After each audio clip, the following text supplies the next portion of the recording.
Welcome to ચેતુસ kitchen. આજે આપણે બનાવીશું બટેટા વટાણાવાળો પુલાવ બનાવવાના છે, એટલે કે વઘારેલો ભાત બનાવવાના છે. આજે આપણે કુકરની અંદર બનાવવાના છીએ.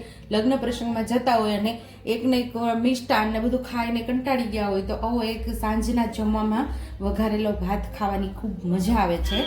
તો એના માટે આપણે અહીંયા બટેકા, 2 નાના બટેકા સુધારી લીધા છે.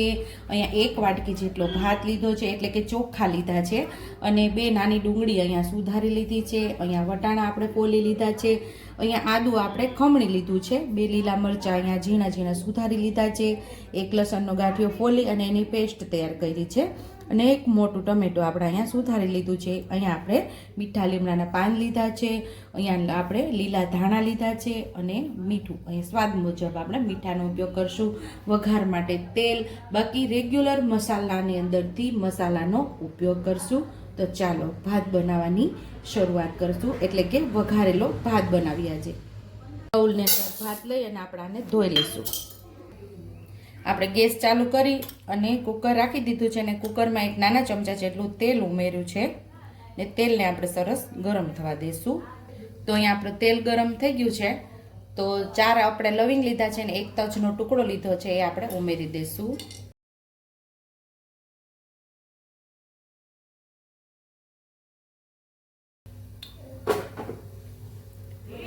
અડધી ચમચી જેટલું આપણે જીરું ઉમેરશું. અહીંયા આપણે મીઠા લીમડાના પાન ઉમેરી દઈશું.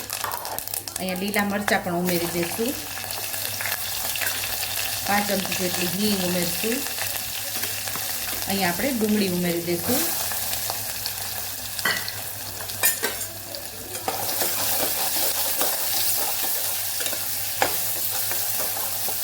ડુંગળીને આપણે થોડી વાર સાતળવા દઈશું.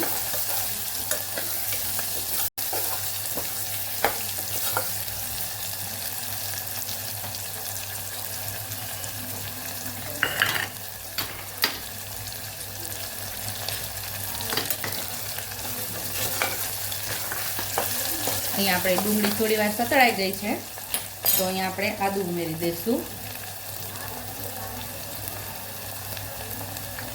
અહીંયા આપણે લસણ પણ ઉમેરી દઈશું. એને થોડી વાર સાતળી લઈશું.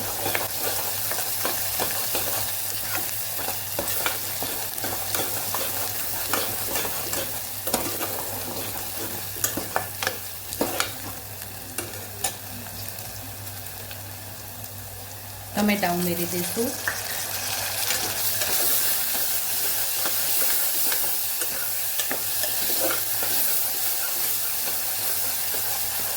અહીંયા આપણે વટાણા અને બટેકાને ઉમેરી દઈશું.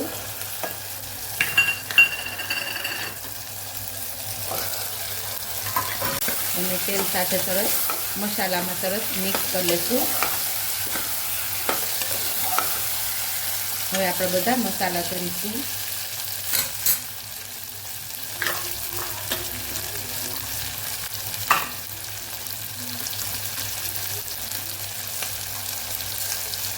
અડધી ચમચી જેટલું લાલ મરચું પાવડર, અડધી ચમચી જેટલી હળદર, અડધી ચમચી જેટલું ધાણા જીરું,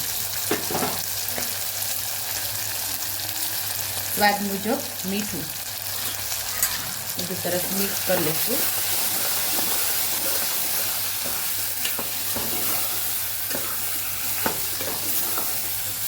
આપણે ભાત ધોઈને સાઈડ ઉપર રાખેલા ઉમેરી દઈશું. એટલે ચોખા આપણે જે ધોઈને રાખેલા એ હવે આપણે ઉમેરી દઈશું. અહીંયા એ પણ સરસ આપણે મિક્સ કરી લઈશું.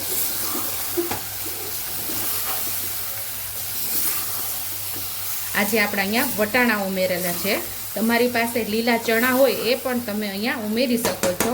લીલા ચણા અને બટેકાવાળો ભાત પણ બનાવી શકો, અને વટાણા અને બટેકાવાળો ભાત પણ તમે બનાવી શકો છો. જે વાટકીથી આપણે ભાત ચોખાનું માપ લીધેલું એ જ વાટકીથી આપણે પાણી ઉમેરશું.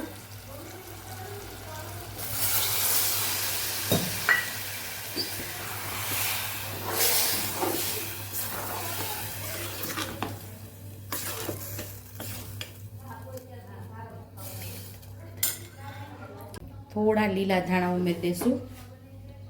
અને હજી આપણે 1 વાટકી જેટલું, 1 વાટકી ભાત લીધો તો એટલે 2 વાટકી આપણે એટલે કે 1 વાટકી ચોખા લીધા હતા એની સામે આપણે 2 વાટકી પાણી ઉમેરવાનું છે. તો જે બાઉલની અંદર આપણે થોડા ચોખા ચોઈટા છે એની અંદર ઉમેરી અને પાછું ઉમેરી દેશું.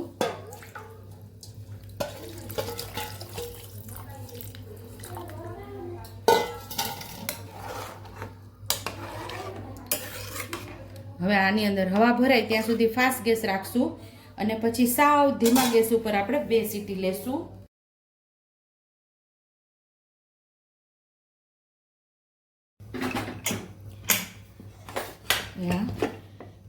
કુકરમાંથી આપણે જાતે જ હવા નીકળવા દીધી હતી અને કેવો મસ્ત એવો આપણો ભાત તૈયાર થઈ ગયો છે. તો સર્વિંગ પ્લેટમાં હવે આપણે સર્વ કરી લેશું. તો તૈયાર છે અહીંયા આપણો ટેસ્ટી એવો વટાણા બટેકાવાળો ભાત અથવા તો તમે પુલાવ પણ કહી શકો છો.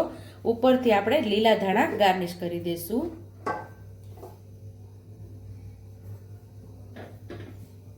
જો તમને મારી રેસીપી પસંદ આવી હોય તો મારી રેસીપીને લાઈક કરજો, શેર કરજો, સબસ્ક્રાઈબ કરજો, બેલ આઇકોનને દબાવતા ભૂલતા નહીં અને કમેન્ટ બોક્સમાં કમેન્ટ કરજો કે મારી રેસીપી કેવી લાગી.